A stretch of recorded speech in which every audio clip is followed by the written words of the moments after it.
On va aller à la rencontre ni ma ko waxee sànq d'un entrepreneur qui s'active dans la menuiserie métallique. métier la yoo xamante ne nii il faut que formation moo tax formation professionnelle dafa baax parce que intelligence artificielle plus muy dem. plus dina occuper liggéey yu bëri yoo xamante ne nii tey. dëgg la te comme liggéey yoo nga xam ne c'est manuel intelligence mënu koo def nit a ko mën a def mooy boulangerie meunier yeeg ñoom seen. nit a ko mën a def et entre autres couture nit a ko mën a def xam nga li ma la wax donc il faut que ñuy pousse nit ñi plomberie nit a ko mën a def nañu bàyyi xel liggéey yooyu bu baax a baax dans l'avenir. waaw te de plus en plus nag gis nañu jàng métier amatul pratiquement au Sénégal bu njëkkaan boo jàngiwul dañ lay dugal fenn nga dem jàngi métier mais léegi xale yi ñu ci bëri boo leen waxee lan nga mën def donc amuñu dara lu ñu mën def donc nag ci noonu dañuy faire dem une formation voilà professionnelle. am na solo bu baax donc dañuy dem rek xam naa bu élément bi yembee ñu dem jëli ko desiwaat léegi sur le plateau. asalaamaaleykum maa leen nuyu bu baax waaw man la Pape Sarr yi dëkk Rufisque léegi man damay yëngu si wàllu aluminium si laay yëngatu ay fenêtre ak ay porte ak même bal ay lal ak ay armoire sax dañ ko siy defar même ay meuble sax boo kee mën nañ ko si defar quoi di defaraale ay baie vitrée ay immeuble yoo xamante ne ni miir doon lañ ko fay def ay alicabon avier miir wàcc ba suuf bon at yi ma si def nag daanaka bi ma bàyyee école daanaka laa si dugg daanaka sama papa moom ma jàngal aluminium moom doon def aluminium def métallique léegi nag ñu boole woon ñaar yëpp ba benn entreprise soxla ñu paa bi yebal ma ko. ñu yàgg fa loolu nag nekk fa di liggéey xam nga ba jamono ju toll nii dëkk bi nag moom moo xaw a dëgër ba nii da ngay mujjee dem yow sa yëf bopp di liggéeyal sa bopp. jamono ju toll nii nee man bii laa bëgg wala man la bi nga bëgg nga ne ma bii laa bëgg ma defaral la ko. waaw moom bul sonn. te da ngay kontaan. tey day kontaan. ni ma ko bëggee noonu laa koy defaree. entreprise yi léegi nangootuñu fay yenn fay yi xam nga ak entreprise chinois yi mujjee ñëw léegi. ñooy concurrencé xam nga ba tellement yenn prix sax mën a toog am. buñ ci mënee jàpp daal nañ ci jàpp ba lépp wàññeeku.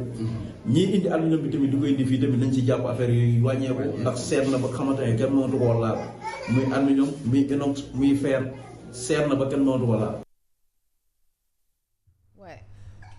ñu ngi nuyuwaale bu baax au passage le frère de Mame Mbaye Ndiaye c'est son petit frère il me semble qui fait un travail quand même très remarquable il réalise de très belles choses.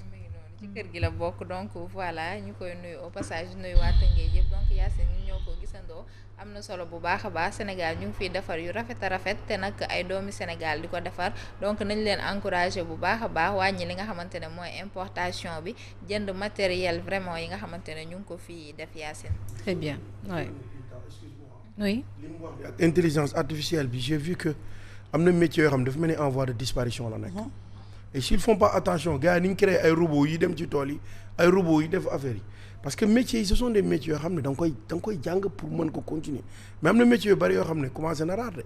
c'est vrai effectivement parce que mécanique bi c'est électronique lépp dafa électronique léegi.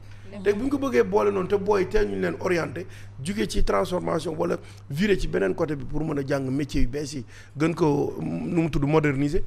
est-ce que du leen indil ay problème booy duñ gën a tayal nangu njàng métier. ñu war a xool suñu système éducatif bi nag. parce que ñi jàng ni amaluñ njariñ de. dañu war daal booy dañuy tayal mais parents yi d'abord ñoo doon bëgg sax seen doom yi def yenn liggéey yi pour ñoom yenn liggéey yi liggéey pourtant en Europe ñii c'est des milliardaires ñii. sax y a pas de son métier xamuñu ni que y a pas de son ñun li ñuy dal mooy borom kër gi bu lampam brûlé sax bu lampe bi yàqoo sax mënu ko changer. day alors woo que électricien tubaab moom mooy. matériel yëpp lay am day mën changer ay lampe day mën peinture këram. donc loolu xaalis la boo xamante ne yaa ngi koy économiser génnee woo ko tey boo waree peinture sa kër yaa koy peinture boo waree def li donc nga nekk intellectuel de haut niveau terewul yenn métiers yu ndaw yi boo amee temps mën nga ko jàng. c'est bien de par exemple ñu jàngal xale bricolage à l'école par exemple oui waaw mais da ngay gis ku jàng ba ne ak sol costume am ni ko maman di waxee def cravate am mais boobu bi fees na del mais il ne sait rien faire dans la vie mënul def dara slip sax loolu itam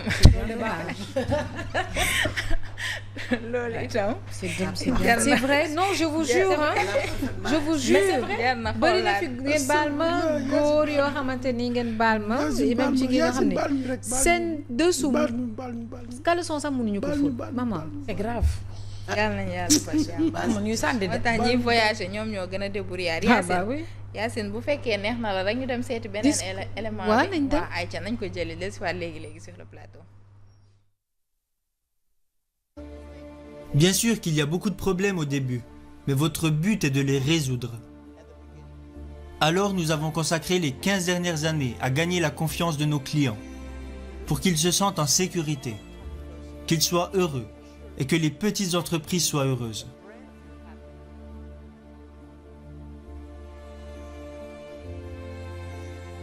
Concentrez-vous sur vos clients. Rendre ses clients heureux est important. La plupart des grandes entreprises parlent toujours de leurs concurrents. Je pense qu'il y a de nombreuses raisons qui impliquent que la plupart des entreprises américaines ne réussissent pas sur le marché chinois. Une de ces raisons est qu'ils passent trop de temps à vouloir rendre leurs boss heureux, plutôt que de rendre leurs clients heureux. Ils passent trop de temps à vouloir être les meilleurs, sans avoir de stratégie à long terme. Alors qu'en tant qu'entrepreneur, votre priorité absolue doit être vos clients.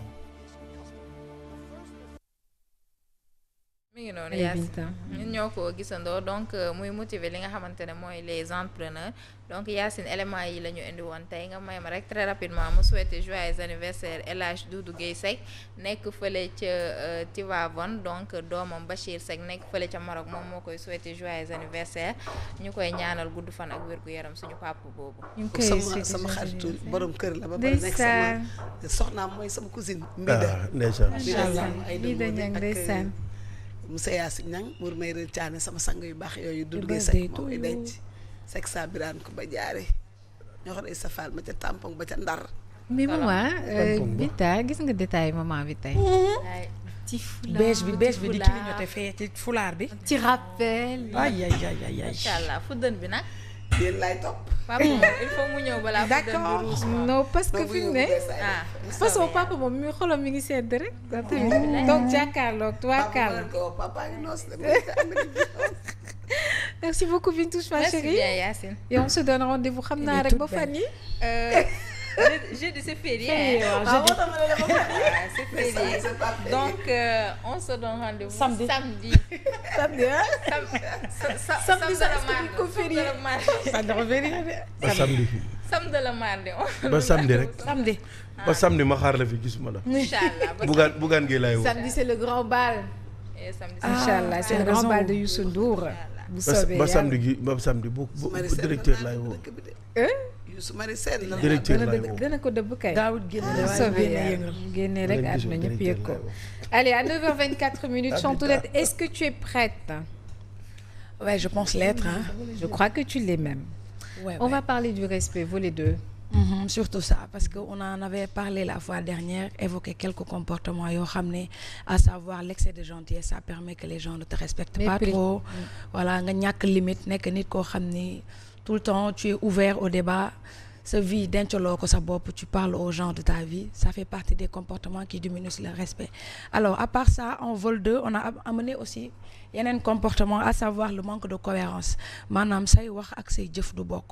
loolu day tax nit ñi di la manquer respect quand tu promets une chose tu dois le faire lu ñuy wax chose promise chose due donc nit ñi nañu arrêter waxtaan neex rek nga dige. wala waxtaan neex rek nga wax loo xam ne mënoo ko wala doo ko def ce sont des choses yoo xam ne une fois la date arrivée te defoo ko day tax day c'est-à-dire day am estime bu bari boo xam ne day wàññeeku ci yow. Alors il y a aussi l'écoute c'est-à-dire il y a des gens qui ne savent pas écouter maanaam nga toog ci mbooloo tu ne sais pas déglu ku nekk avion dañuy commencer rek nga dagg nit ki di wax. loolu parfois mën nañ la ci manquer de respect parce que on se dira que. toi tu es dans le manamana maanaam yow yaay wax ñu déglu la bu keneen di wax doo ko déglu. ça fait partie des gestes yoo xam ne tu le fais. c'est-à-dire sa estime par rapport aux gens day wàññeeku. beneen bi mooy la dépendance extérieure Yacine y a des gens yoo xam ne tant que ils sont dans le paraître dans le voyez-moi m'as-tu vu man la. c'est-à-dire parfois loolu mooy tax sa yenn publication yi ñu koy def ngay def loo xam ne ça ne t'arrange pas mais keneen mu ngi koy def mais dama koy def pour nit ñi mën a apprécier li ñu waxal Yacine ñu waxal ma ko ça diminue le respect parce que parfois mun na bañ a bokk ak sax say mœurs. On dit que au 21e siècle golo dina jur kaña te effectivement au 21e siècle golo mu ngi jur kaña. bu juree kaña moom àdduna bu si parce que da ngay gis nit ku baax nit ku bokk ci famille bu baax après il se permet de faire certaines dérives te loolu ñu ngi koy gis ci réseaux sociaux yi keroog loolu la coach Moussa doon kaas fii ne réseaux sociaux yi li fa nekk c'est pas normal. beneen comportement bi am bi nga xam ne day tax ñu respecter la mooy la rareté. du lu xew rek nga dem. du lu ne këtt rek nga dem. du ci liñ la woo rek nga dem. parfois il faut savoir se faire rare. comme l'or est rare le diamant est rare toi aussi tu dois te faire rare. boo mënee sax même le jour J vas-y la veille ou 2 jours avant nga joxe li ngay joxe tu t'effaces. le jour J Yacine dina ñëw gisuñu ko loolu day tax ñu respecter lañ naan ah kii de du fépp ngay dox daje ba gis ko. voilà beneen comportement mooy ne pas se rabaisser am na nit yoo xam ne dañ lay wàccee yow pour ñoom yéegal seen bopp maanaam yow Yacine il faut que ma tuuti la ci da ngay gis sax si waxtaan mu naan la yow moom li ngay wax moom amul sens li ngay wax doxul ça ne tient pas debout. c'est-à-dire tu rabaisses la personne pour que toi tu sois important. waaw ñooñu amuñu confiance ci seen bopp. waaw non ce sont des malades mentaux kii bu fi nekkoon tey ne ma burn out la waaw malade loolu c'est une maladie hein. Le fait de ne pas supporter que l'autre brille mais yow yaay briller tout le temps. Ça c'est une maladie boo xam ne ñu ngi koy traîner et ça peut créer d'autres c'est-à-dire mën na dem ci yeneen dérive maanaam yow mën nga yàq comme exemple bi ma joxe woon ci retraité yi une personne qui n'a pas été préparée à la retraite. maanaam ngay xëy di dem di dégg son excellence garde du corps yi taxaw fii boo demee xew ñu joxañ la ngay battre tu pars à la retraite son excellence bi nekkatu fa. diw bi nekkatu fa yenn saa géwél dina romb ngeen ne waa kii xam na man maay kan tu oublies que tu es à la retraite tu n'as plus la même posture tu n'as plus le même statut ces gens-là ils ont besoin d'aide. C'est pareil pour les gens qui sont dans le mana pour les gens qui rabaissent di ngay maanaam da ngay wàccee nit pour yow nga mën a nekk ci kaw. loolu ci lu ëpp boo koy def sa respect mën na wàññi si nit en tout cas ci nit yu xam nit mën nañ la bañati respecter ci loolu. Le dernier que j'ai amené mooy l'incapacité à admettre ses erreurs nit ku rëy maanaam qu'on te reproche moo tax en entreprise on te dit les feedbacks c'est très important. maanaam boo defee dara nga ne ah Yacine tey li ma def tey noo ko xalaatee tu me donnes ton avis mais c'est pas tout le monde qui supporte ça. am na nit yoo xam ne da nga leen defaral ay feedback ñu mer. def barrage def barrière loolu c'est pas bon ça diminue ton le respect que les gens ont à ton égard c'est bien d'avoir des feedbacks bu ma jëlee sa avis Yacine tey ma dem ci maman ne ah